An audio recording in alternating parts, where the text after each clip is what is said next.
السلام عليكم ورحمة الله وبركاته. تعالوا النهاردة نعمل بيتزا من غير عجن ولا فرد ولا أي تعب، وهنعمل أحلى بيتزا جميلة جدا وسهلة ومش هتاخد معاكي وقت. خليكي معايا للنهاية وهنعرف إن شاء الله كل التفاصيل اللي عملنا بيها البيتزا بالسجق، طريقة جميلة جدا. ولا تنسوا الاشتراك في القناة عشان يوصلكوا كل فيديو جديد أنا بقدمه، وكمان تعملوا له لايك للفيديو وساعدوني إن الفيديو يوصل لأكبر عدد من المشاهدين. معاكم إيمان عرفة، نسمي الله ونصلي على الرسول ونبدأ معاكم حلقة النهاردة. معايا النهاردة نص كيلو من السجق باللحمة. زي ما انتوا شايفين انا حطيته في الفريزر نص ساعة عشان يجمد معايا واعرف اقطعه بالشكل اللي انتوا شفتوه معايا في الفيديو. وهنا في طاسة بضيف الزيت يكون سخن وبضيف عليه السجق بعد ما قطعته. ما تقلبيش فيه كتير، يدوبك بس اللي هو ياخد لون وتقلبوه زي ما انتوا شايفين كده معايا في الفيديو. انا بهزه بس في الطاسه عشان اللحمه بتاعتي ما تخرجش من الغشاء بتاع الصدوق، واللحمه معايا ما تتهدرش معايا. وزي ما انتوا شايفين اول ما مسك معايا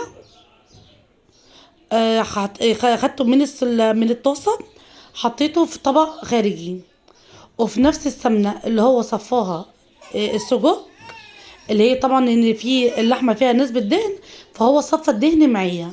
فطبعا عشان استفاد بالطعم بتاع الدهن اللحمه حطيت عليه البصل وشوحته فيه، وحطيت طبعا ملح وفلفل وشويه كزبره.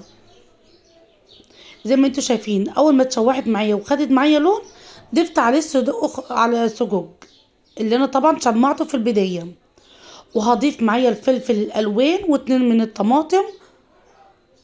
وطبعا الفلفل الالوان ده على حسب الرغبه او على حسب المتوفر معاكي، بس انا طبعا بحب ان انا ازود الطعم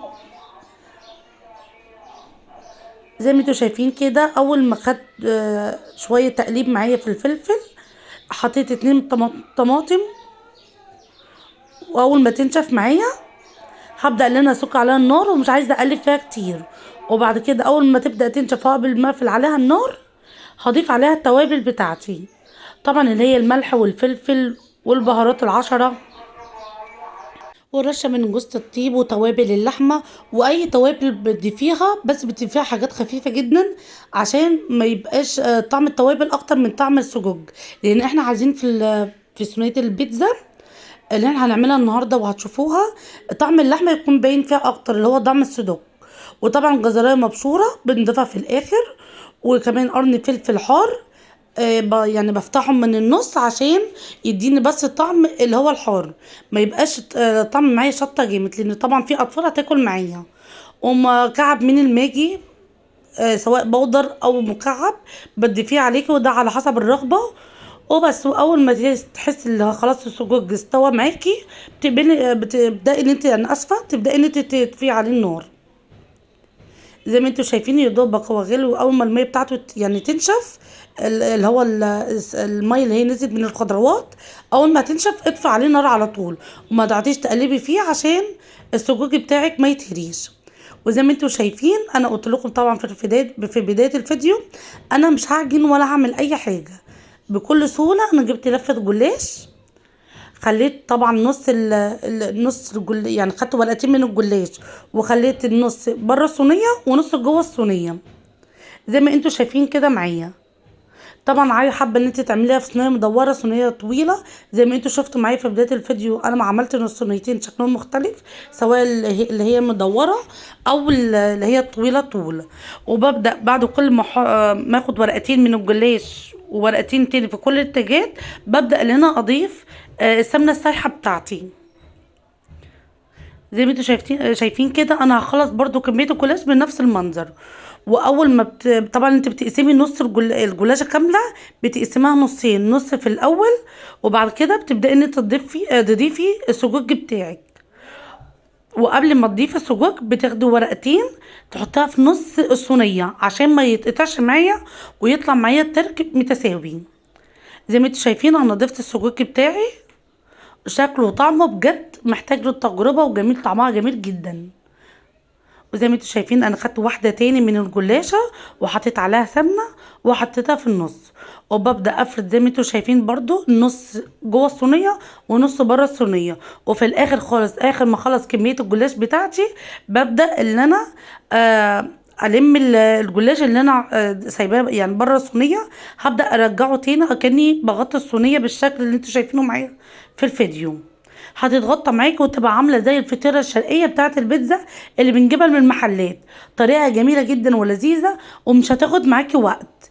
زي ما انتوا شايفين طبعا انا بقيت اللي انا اغطي الصينيه، وفي الاخر بسيب ورقتين عشان اساوي شكل الصينيه معايا، وببدا ان انا اضيف السمنه السايحه بتاعتي.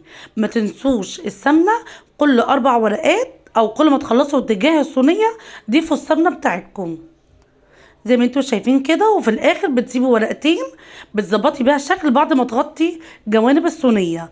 وهنا معايا نص كوبايه من اللبن، ومعايا رشه من الملح والفلفل وبيضايه، وكمان هضيف معاهم بيكنج باودر، وابدا اقلبهم كويس جدا. واخر ما يتجانسوا مع بعض ببدا اقطع الصينيه بتاعتي واضيف عليها اللبن. بجد طعمها حكايه وان شاء الله جربوها.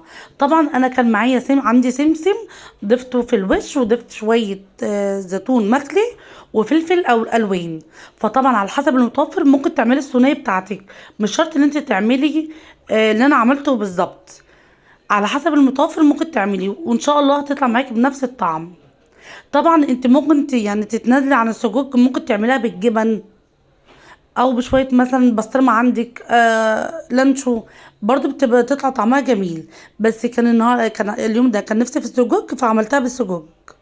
زي ما انتوا شايفين انا عملت فلفل الوان وزيتون وشويه سمسم ضفته برضه على الوش، بيعلي التست معايا بطعم الجلاش، بيبقى طعمه جميل جدا.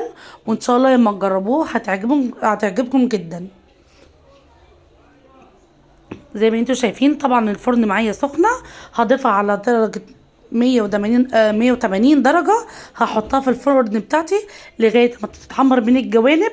لو احتاجت ان انت يعني تشغلي الشوايه عشان تاخد اللون اللي على الوش بتشغليها، مش محتاجه خلاص. بس تحاولي ان انت طول ما انت حطاها في الفرن تحاولي انت تديري الصينيه. الجنب اللي بيكون مثلا متحمر وفي جنب مثلا ابيض بتبداي ان انت تعملي الصينيه مساله تدوير عشان تطلع معاكي لون، ما تحتاجيش ان انت تشغلي الشوايه وتاخد معاكي وقت. وزي ما انتوا شايفين كده الصينيه طلعت معايا وطعمها جميل جدا. وقطعت الترك بس طبعا كانت سخنه عشان انا وخليتها يعني مش عارفه اصور خالص، فطبعا قطعت الترك بسرعه وكانت سخنه جدا. فاتمنى ان شاء الله الفيديو يعجبكم وتدوني لايك للفيديو وتعملوا له اشتراك وتفعلوا معايا جرس التشغيل عشان يوصلوا كل فيديو جديد انا بقدمه. زي ما انتوا شايفين ان هي طريه جدا وفيها نسبه قرمشه.